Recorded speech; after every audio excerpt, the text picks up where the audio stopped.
जय Hind. Botany class में आपका स्वागत है। तो कल पार्ट 1 वीडियो बना चुके हैं जड़ के बारे में। आइए आज पार्ट 2 वीडियो है। तो आज के क्लास में हम लोग जानेंगे तना के बारे में। किस बारे में? तना के बारे में। चलो शुरुआत करते हैं। तो पहला क्वेश्चन है तना।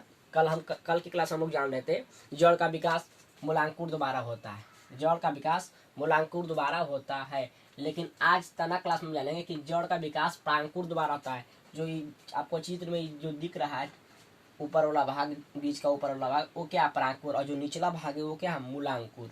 तो जड़ का विकास मूलांकुर द्वारा हुआ था, लेकिन जो ऊपर में जा रहा है वो है प्रांकुर, यानी कि उसी के द्वारा विकास होगा तना का। तो तना का विकास प्रांकुर द्वारा होता है, प्रांकुर द्वारा होता है। क्या तना जियोट्रोपिक है, यानी क्या तना भूमि के अंदर जाता है? नहीं, तना भूमि के अंदर नहीं, इसलिए नेगेटिव लिखे। कि फोटोट्रोपिक, क्या तना प्रकाश की ओर जाता है? हाँ, प्रकाश की ओर जाता है। हाँ, तो लिखे पॉजिटिव। क्या लिखे? पॉजिटिव। अब जानेंगे तना का विशेषता। कुछ तना का विशेषता है। विशेषता क्या है कि तना में नोड और इंटरनोड पाया जाता है। तना में नोड और इंटरनोड पाया जाता है, यानी कि तना में जहाँ तहाँ गांठ पाए जाते हैं। कभी पाए जाते हैं? गांठ। ये आपको ये चित्र दिख रहा होगा कि जहाँ तहाँ इस पेड़ में गांठ पा रहा है। तो ये गांठ क्या है कि यहाँ से दूसरा कहानी फेंकेगा, फिर अगला तना फेंकेगा, फिर अगला फेंकेगा। तो तना में जहाँ तहाँ गांठ भी पाया जाता है, गांठ भी पाया जाता है। और पेड़ होता है, और अगर जगह के जो मोटा वाला तना जो रहता है उसको चौकी उकी बनाया जाता है। और आगे तना जाकर थोड़ा सा पतला होता है, तो होता है पतला, वैसे पटरा उटरा बनाया जाता है। और आगे होगा लाठी भर के, तो उसे लाठी बना देते हैं गांव में भैंस चराने के लिए, गाय चराने के लिए। और आगे जाके तना को होता है छड़ी हो जाता है, पतला हो जाता है, यानी कि डंडा मारने के लिए सपकवा बन जाता है। तो क्या और आगे जाकर क्या होता है? पतला हो जाता तना, यानी कि जिसे हम लोग मूड होते हैं तो मतलब क्या तना ही है। सुबह सुबह गांव देहात में ज़्यादा करके यूज किया जाता है नीम का, बबूर का, और क्या राहड़ के दिन में राहड़ का। तो जो तोड़ते हैं दतमनिया के लिए वो कोई तना तोड़ते हैं, कोई तोड़ते हैं तना। आया समझ? उसे बोलते हैं डाली तना। अब अगला क्वेश्चन है कि तना का ज्यादा हानि कब होगा?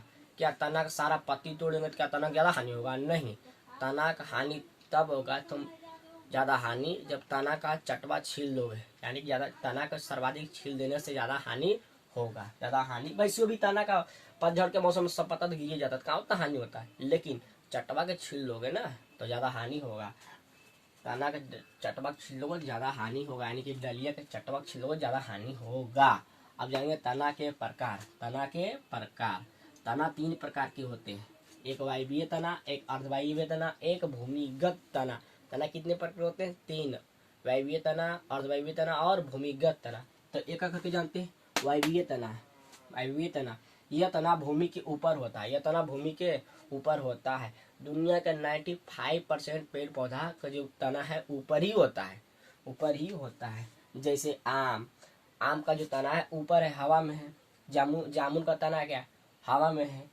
नीम का तना क्या है? हवा में है। बरगद, कुछ भी बोल दो, ज्यादा करके तना सब पेड़ पौधा कहाँ रहता है? हवा में रहता है, यानी वायु में रहता है। उसे बोलते हैं वायवीय तना। वायवीय तना समझ में आ गया। अगला है अर्धवायवीय तना। अर्धवायवीय तना यानी कि 80% भाग हवा में, अब यानी वायु में, अब 20% लगभग भाग भूमि के अंदर रहता है। भूमि के अंदर होता है, भूमि के अंदर होता है। उसे कहते हैं अर्धवायवीय तना।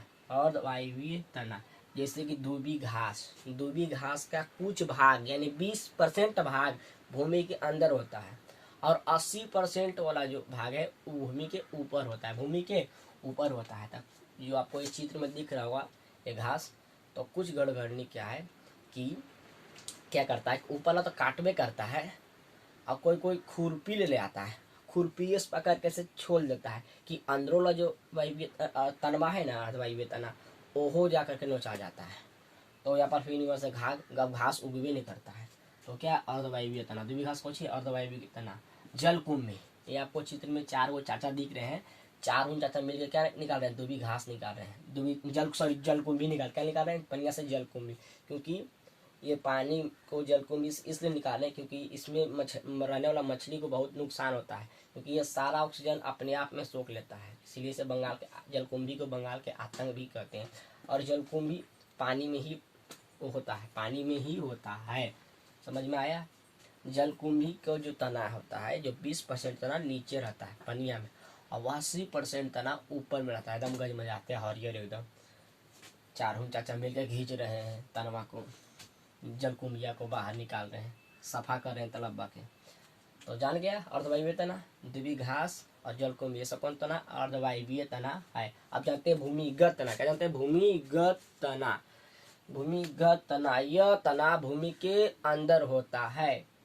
जो तना भूमि के अंदर होता है उसे भूमिगत तना कहते हैं, और यह भोजन को संग्रहित करता है। भूमिगत तना भोजन को संग्रहित भी करते हैं, स्टोर भी करता है। जैसे आलू, आलू क्या है? भूमिगत तना। ओल क्या है? भूमिगत तना। क्यों क्यों क्यों भूमिगत तना? क्योंकि इसमें नोड और इंटरनोड पाए जाते हैं, यानी जहाँ तहाँ गांठ भी पाया जाता है, वही गांठ से दूसरा कहानी अथी फेंकता है, कहानी फेंक अथी डाली फेंकता है, यानी कि तना फेंकता है। अब आलू प्याज, आलू प्याज भी क्या है? भूमिगत तना है।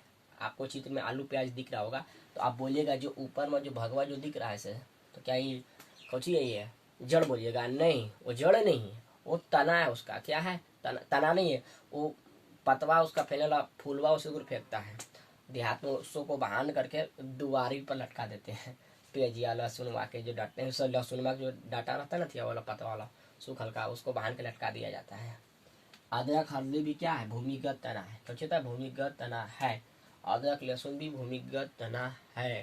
तो इसका मतलब आलू खाते हैं तो क्या आलू तना है? हाँ, आलू तना है, आलू जड़ नहीं है। जड़ आपको बताए थे, जो धरती से नीचे हचाक मरी जाए, हचाक मरी जाए, वो है कौची? तना, जड़। वो भी क्या है? तना। प्याज भी क्या है? तना। लहसुन भी क्या है? तना। अदरक भी क्या है? तना। अब भूमिगत तना 3 प्रकार के होते हैं, एक कंद, प्रकंद और सलकंद। सलकंद, कंद जो खाने वाला खाने वाला भाग ज्यादा हो, जैसे आलू और ओल। आलू और ओल क्या है? कंद। प्रकंद जिसमें गांठ हो, जिसमें गांठ हो, तो प्रकंद।